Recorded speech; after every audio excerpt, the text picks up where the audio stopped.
1, 2, 3, 4, 5, 6, 7, 8, 9, 10, 11, 12, 13, 14! 14 small boxes ang bubuksan natin. Shh! Gabi na kasi. Alas 10 na po. 14 boxes ang bubuksan natin ngayong gabi. Yes, mag-unbox tayo ng mga small boxes dito dahil sila ay mga small leather goods.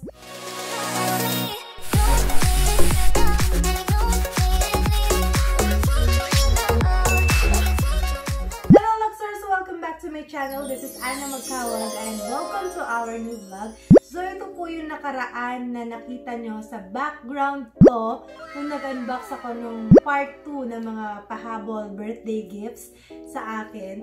And finally, ayan, inipon ko po talaga silang lahat. Pinadami ko talaga sila, sinisave ko. Kahit may gusto nang bumili, hindi ko binibigay. After this vlog, ayan, malaya nyo na po silang mabibili. So, sample of small leather goods is itong aking Chanel card holder na palagi nyo nang makikita na gamit-gamit ko, which is sobrang favorite na favorite ko. At itong aking Chanel cellphone case na bigay ni Madam na hanggang ngayon ay gamit-gamit ko. So, medyo madami-dami to. We have Louis Vuitton, Chanel, and Balenciaga.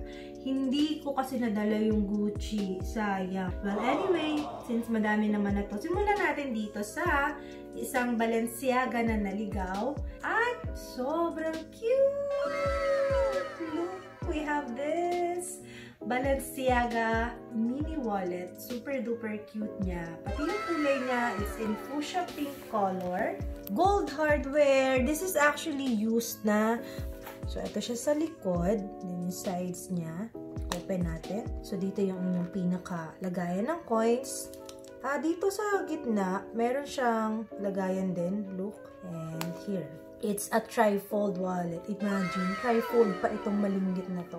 And dito sa side, yung lagayan ng peso bills. And, meron siyang ganito, oh, look. May division siya, tatlong separate compartment for your cards. Cute niya. And it comes with dust bag na lang po. So, there. Next, buksan natin to. Meron pa siyang receipt dito. And here's the box. Oh, cute! It's a Rosalie wallet in Dami Azure. This is brand new. Ito naman yung style niya. Bifold lang siya. And may lagayan ng cards dito sa loob. This one, yung kanyang coin slot. So, as compared dito sa Balenciaga, mas maliit pa rin si Balenciaga wallet. This one is a Lock Mini Portofino wallet. So, let's see. So, ito naman, hindi siya in canvas. So, leather material, Louis Vuitton, halos magka-size sila. At super cute. Silver hardware siya. So, ito yung lagayan ng coin slot. This is pre-love, but ilang beses lang ito nagamit. Ang ganda-ganda ng condition pa niya. Cute. Pareho sila ni Balen. Trifold din siya. At, parehas talaga sila. Look, so ito yung peso bill compartment, tapos ito yung parang division niya, katulad dun sa Balenciaga kanina, na lagayan ng mga cards. O, diba? Parang magkatulad lang sila talaga. Halos parehas sila ng concept. Itong dalawang wallet na to. But this one, yung price kasi ng ganitong wallet before is nasa 30,000 plus na.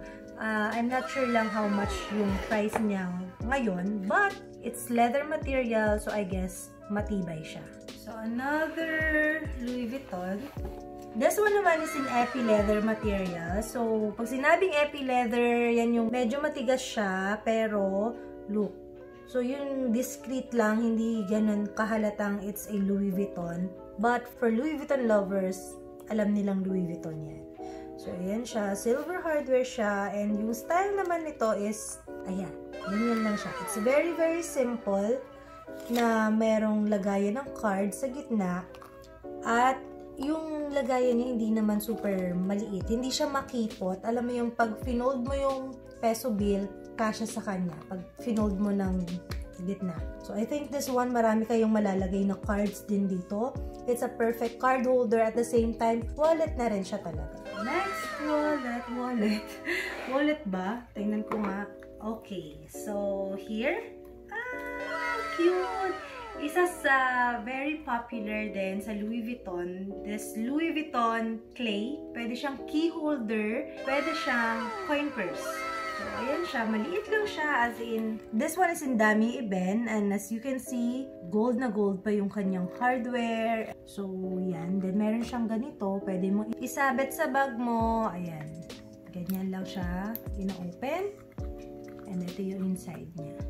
If I'm not mistaken, ang brand new price ng ganito sa Louis Vuitton store is nasa 12,000 plus. Hindi ko sure yung exact amount, but yun yung naaalala ko po. Okay, kasi nag-price increase sila eh. So, hindi ko sure kung magkano na siya. But, definitely mga ganong price range. Maybe 12 to 14,000 pesos. Cute siya, no? Next box. This one naman is in monogram canvas. Ito naman ay lagayan ng susi. As in, literal na lagayan ng susi. If you're a Louis Vuitton lover, meron kang ganito. So, ito, may variation siya kasi meron silang lumabas na 6 key. So, yung tawag sa kanya, 6 key kasi 1, 2, 3, 4, 5, 6 yung lagayan niya or sabitan niya. While meron din sila yung 4 key. So, 4 lang, which is mas manipis lang siya dito. But here, ito yung sample ng isang 6 key Louis Vuitton key holder. And this one is made in France. So even small leather goods, may mga date code din yan or the serial number or the manufacturing code. So for this one, dito nyo siya makikita. So nandito sa may part dito sa sulok. Ayan, so this one, manufactured siya year 2019. So as you can see, still bagong-bago yung kanyang condition. Yung price range ng ganitong, yung 6 key holder is nag-range ng mga 15,000 pesos sa Louis Vuitton store. Next box. Cute! Now we have this Louis Vuitton mini pochette in Dami Eben. Yan. Super cute lang niya. Alam niyo, every time nagkakaroon kami ng ganito, as in hindi talaga siya tumatagal. Lagayan niyo ng mga makeup, powder. So it's this is made in France and still good as brand new condition. So ayan siya inside, and this one manufactured siya year 2019. Next box. Ay, ang cute din ito, super look. So ito naman po, hindi na kayo makakabili ng brand new nito. As you can see, yung kanyang material, this one is made of multicolor blank. So, color white kasi meron ding lumabas nito na black version. Murakami yung tawag sa kanya. So, yan. Yung mga multicolor na yun, yung mga mahilig sa ganito. Medyo may pagkakikay yung look niya. And this is limited edition ng Louis Vuitton. And look, meron din siyang ganitong handle. So, pwede mo siyang gawin as a wristlet. And ang cute lang niya talaga. Box type siya. So, let's see. Open natin siya.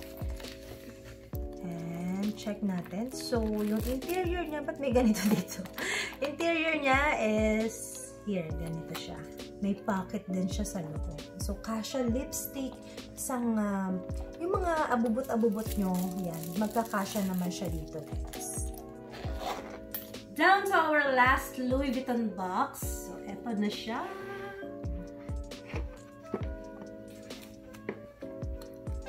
One, two, ang ganda niya. Ang ganda niya. As in, ang ganda niya. Now we have this Louis Vuitton Trio pouch. So, ito naman po, as you can see, it's brand new.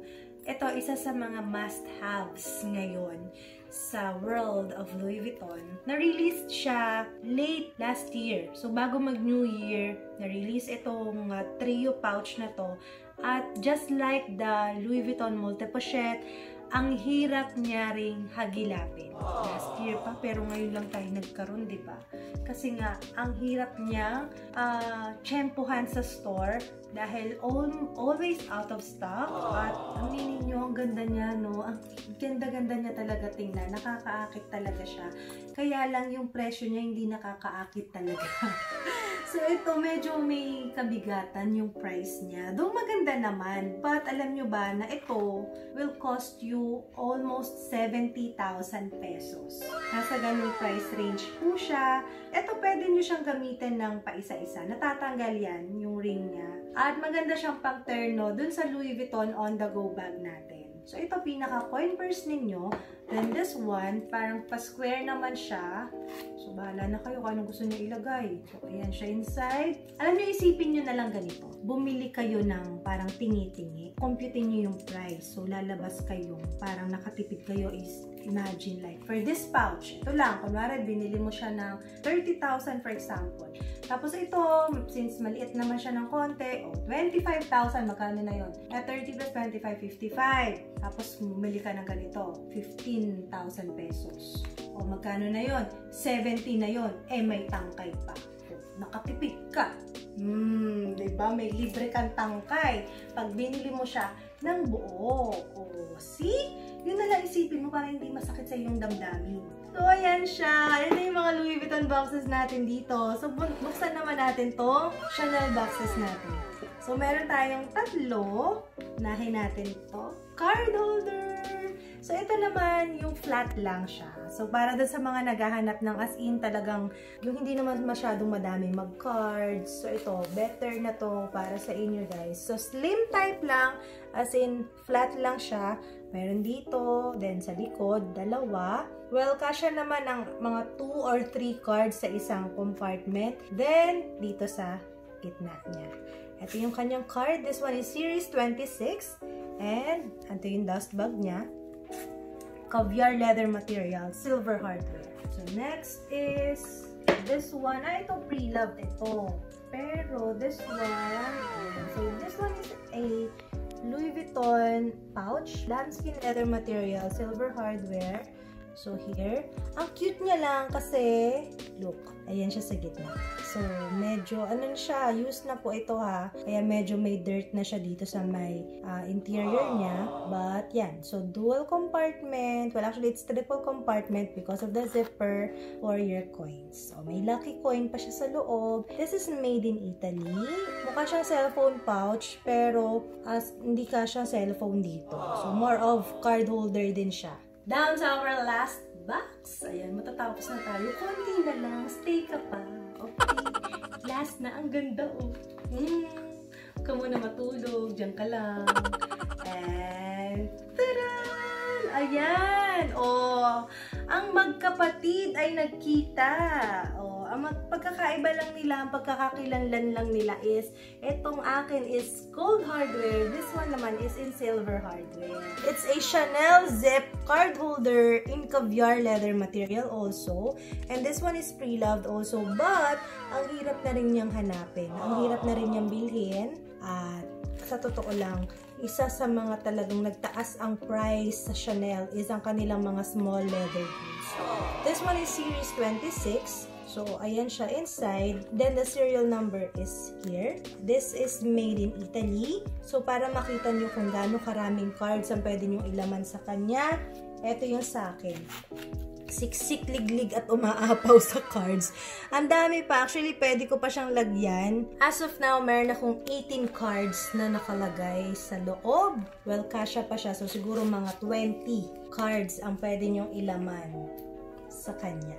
And there you go, Luxers! Ayan na sila, di ba? Ang ganda nila lahat at ang cute nilang lahat. Ang sarap-sarap po nilang tingnan, sa totoo lang. At, of course, alam nyo na ang kasunod. Punta na kayo sa ating Instagram account at Luxonline.ph official or in our Facebook, Luxonline.ph if you are interested in one of these beautiful, cute items. So, magtampo pag nahuli kasi dapat nakasubscribe kayo. Dapat naka-ring yung bell para every time may bagong upload, manonotify kayo. Hindi kayo malilate. Thank you so much for watching. Until next time, follow me also in my Instagram, Facebook, Twitter, and TikTok at Backtalks by Anna. Bye-bye!